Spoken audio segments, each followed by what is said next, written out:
ম্যাকাউট দুর্নীতি। টাকার অঙ্কটাও নেহাত কম নয়, 837 কোটি টাকা। রাজ্যে প্রযুক্তি বিশ্ববিদ্যালয়ে বড়সড় দুর্নীতির অভিযোগ। ইডি আর সিবিআই তদন্ত চেয়ে হাইকোর্টে জনস্বার্থ মামলাও হয়েছে।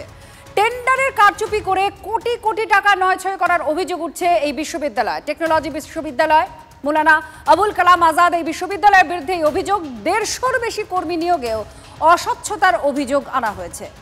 একটা দুটো নয়, প্রযুক্তি বিশ্ববিদ্যালয়ে প্রায় প্রতিটি পদক্ষেপে দুর্নীতি হয়েছে বলে অভিযোগ করা হচ্ছে। এবং তালিকায় কি কি আছে এবার দেখুন, সেই তালিকা যে কি কি আছে। টেন্ডার কারচুপি, কর্মী নিয়োগে অস্বচ্ছতা, তফসিলি জাতি উপজাতি সংরক্ষণের যে নীতি আছে সেটা ভেঙে কাজ করা হয়েছে, এবং টিডিএস সেটা ছাড়াই লক্ষ লক্ষ টাকার পেমেন্ট হয়েছে। আরও একটা শিক্ষাক্ষেত্রে দুর্নীতির অভিযোগ। জনস্বার্থ মামলায় এই মামলার ক্ষেত্রে কি কি বিষয় সামনে এসেছে সেটা আপনাদের দেখাবো, কিন্তু আইনজীবী তরুণজ্যোতি তিওয়ারি তিনি কি বলছেন, কিভাবে এই অভিযোগ বা এই মামলা সামনে এসেছে, কিভাবে আদালতের কাছে গিয়েছে এই মামলা, শুনুন। অভিষেক বন্দ্যোপাধ্যায়ের ঘনিষ্ঠ একটা সলিসিটর ফার্ম তাদেরকে 50 লক্ষ টাকা ম্যাকআউট পেমেন্ট করল ফিস বাবদ, কিন্তু কোনো রকম টিডিএস কাটা হয়নি।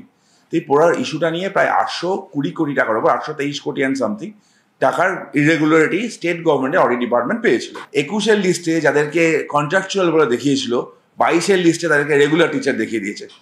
মানে এনআইএফকেও তাদের র্যাঙ্কিংয়ের জন্য ভুল তথ্য দিয়েছিল।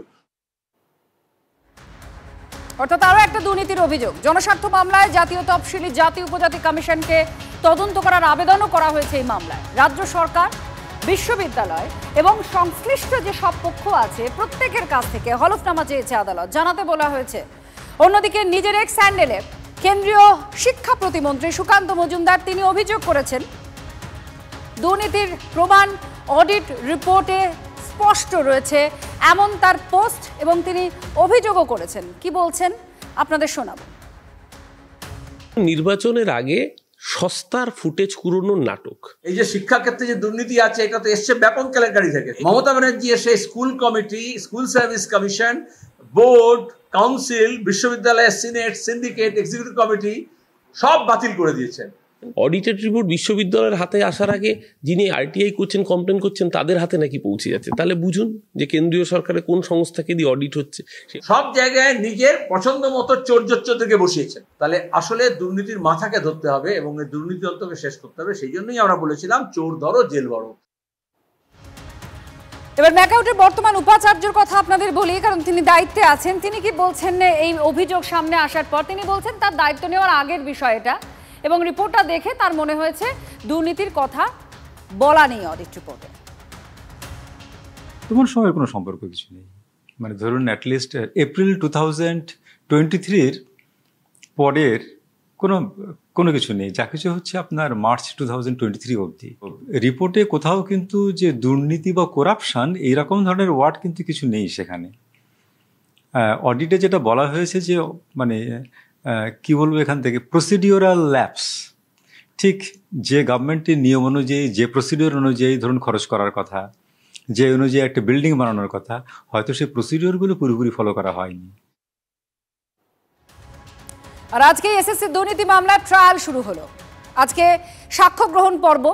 পার্থ চট্টোপাধ্যায়, সুবীরেশ ভট্টাচার্য, এসপি সিনহাদের বিরুদ্ধে এই বিচার প্রক্রিয়া শুরু হলো। প্রথম দিন সাক্ষ্য দিলেন এসএসসির প্রাক্তন চেয়ারম্যান চিত্তরঞ্জন মণ্ডল, আর সেখানেই বিস্ফোরক প্রাক্তন চেয়ারম্যান। বেআইনি নিয়োগের জন্য চাপ আসত, আর চাপ দিতেন কে না মুকুল রায়। শিল্পমন্ত্রী ছিলেন সেই সময় পার্থ চট্টোপাধ্যায়, তিনিও পরোক্ষে চাপ দিয়েছেন। আদালতে এই চাঞ্চল্যকর দাবি করেছেন এসএসসির প্রাক্তন চেয়ারম্যান চিত্তরঞ্জন মণ্ডল। এসএসসির চেয়ারম্যান পদে নিয়োগের বিষয়ে তাকে জানান মুখ্যমন্ত্রী। আদালতে দাবি করেন এসএসসির প্রাক্তন চেয়ারম্যান 2022 সালে আমাদের এমনই ইঙ্গিত দিয়েছিলেন প্রাক্তন এসএসসির চেয়ারম্যান চিত্তরঞ্জন মণ্ডল। শিক্ষা ব্যবস্থায় শিক্ষক, মেধাবী শিক্ষক, প্রশাসন, সিলেবাস সবকিছু যদি ঠিক না থাকে তাহলে কিন্তু শিক্ষার চরম বিকাশ হয় না। এটা আমি মনে প্রাণে বিশ্বাস করি।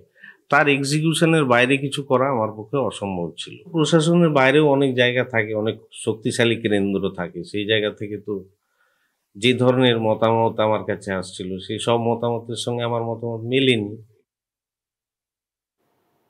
চিত্তরঞ্জন মণ্ডল 22 সালে আমাদের কি বলেছিলেন আপনারা শুনলেন। এবার চিত্তরঞ্জন মণ্ডলের আজকে আমাদের সঙ্গে তিনি কথা বলেছিলেন, সাক্ষ্য দিয়েছিলেন তিনি।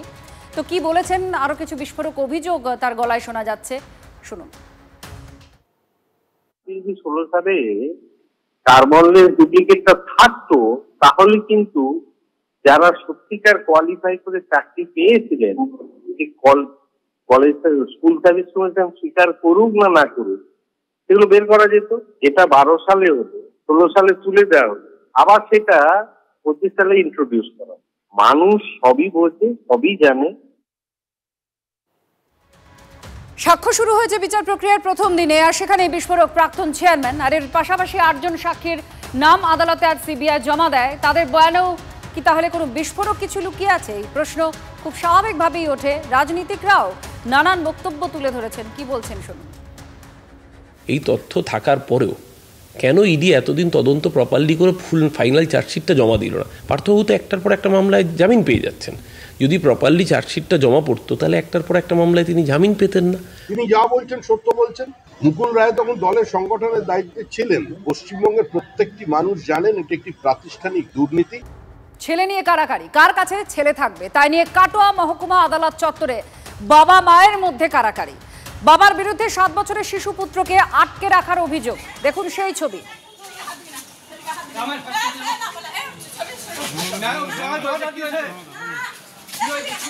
কি হয়েছে তোমাদের? কি হয়েছে?